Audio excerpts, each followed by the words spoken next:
पैनमा paper case में साबिक वज़ीर-ए-आज़म नवाज शरीफ के खिलाफ फैसले को जुल्फ़िकार अली भुट्टो के खिलाफ दिए गए फांसी के फैसले की तरह मुतनाज़ समझते हुए याद रखा जाएगा। सुप्रीम कोर्ट के साबिक जज जस्टिस रिटायर्ड एजाज अहमद चौधरी ने यही बात वॉइस ऑफ अमेरिका को एक इंटरव्यू देते हुए कही है। सन 2015 में रिटायर्ड हो जाने वाले जस्टिस एजाज अहमद ने जस्टिस काजी फाइज ईसा के खिलाफ रेफरेंस पर भी बात की और इसे एक ऐसा वाक़या करार दिया जिससे पता चलता है कि किस तरह खुफिया एजेंसीज जजेस की तैनाती और फरागत में मुदाखलत करती हैं। उन्होंने कहा कि सन 2014 में इस्लामाबाद के धरने में पाकिस्तान तहरीक इंसाफ के साबिक रहनुमा मखदूम जावेद हाशमी ने दावा किया था कि सुप्रीम कोर्ट के जरिए नवाज शरीफ को इक़्तिदार से बाहर कर दिया जाएगा। उनका कहना था कि ये सुनकर सुप्रीम कोर्ट के जजेस हैरान रह गए, क्योंकि उस वक्त जस्टिस नासिरुल मुल्क चीफ जस्टिस पाकिस्तान थे और वो एक अपराइट आदमी समझे जाते थे। ताहम बाद में सुप्रीम कोर्ट ही थी जिसने बिलाखिर नवाज शरीफ को सन 2018 में पैनमा पेपर केस में नाअहल करार देकर वज़ारत उज़्मा के ओहदे से बरतरफ कर दिया। जब इनसे पूछा गया कि क्या पैनमा पेपर्स केस का फैसला दुरुस्त था, तो साबिक जज ने कहा कि सुप्रीम कोर्ट के बहुत से ऐसे फैसले हैं जिन्हें अवाम कबूल नहीं करते और वह कहते हैं कि यह फैसला दुरुस्त नहीं था।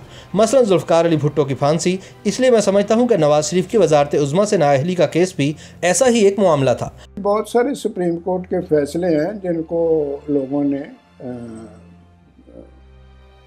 तस्लीम नहीं किया अच्छे दिल से और उन्होंने कहा कि ये फैसले जो है दुरुस्त नहीं है।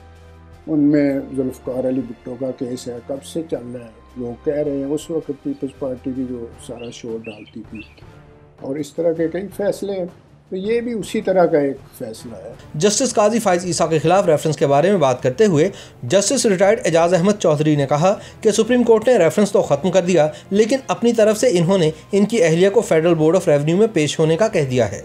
अब FBR के फैसले की रोशनी में सुप्रीम जुडिशल काउंसिल और चीफ जस्टिस पाकिस्तान इस मामले को देखेंगे।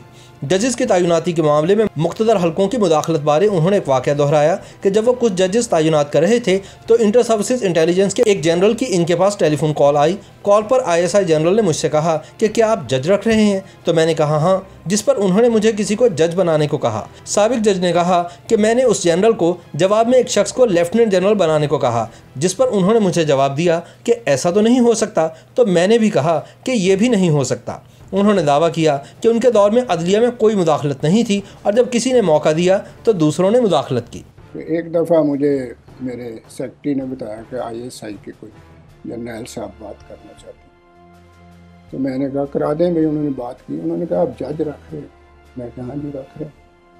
उन्होंने कहा फ़लाँ आदमी को भी जज बना दें। मैंने उनको कहा कि आप लेफ्टिनेंट जनरल बनाते हैं? बनाते। तो मैंने कहा फिर मेरा भी एक लेफ्टिनेंट जनरल बना दो। उन्होंने कहा ये तो नहीं हो सकता। तो मैं कहा यहाँ हम बेहतर।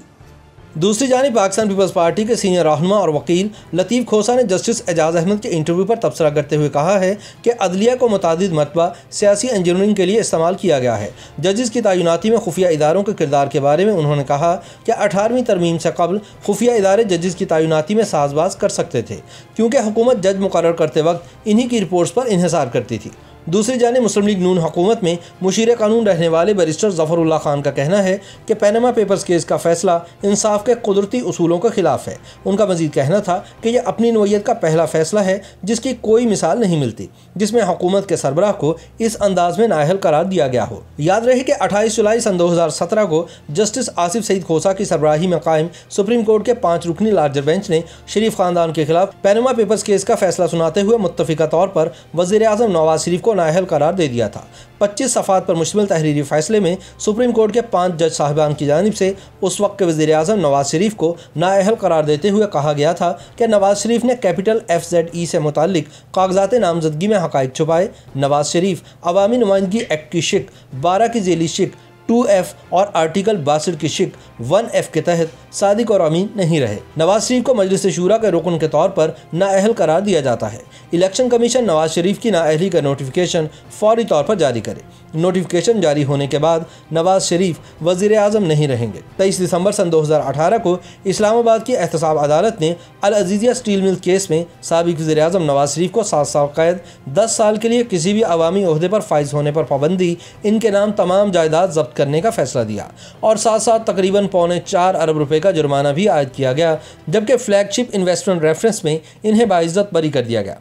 बाद 6 जुलाई सन 2019 को साबिक वज़ीर-ए-आज़म की साहबजादी और मुस्लिम लीग नवाज की नायब सदर मरियम नवाज ने लाहौर में प्रेस कॉन्फ्रेंस करते हुए इल्ज़ाम आयद किया था कि पनामा मुकदमे में नवाज शरीफ को जेल भेजने वाले जज अरशद मलिक पर नामालूम अफराद की तरफ से दबाव था। मरियम नवाज ने प्रेस कॉन्फ्रेंस में अरशद मलिक की खुफिया वीडियो भी जारी की, जिसमें अरशद मलिक ये एतराफ़ करते दिखाई दिए कि अल-अज़ीज़िया रेफरेंस केस में नवाज शरीफ को सज़ा उन्होंने अपनी एक नाजेबा वीडियो के ज़रिए ब्लैकमेल किए जाने की वजह से सुनाई।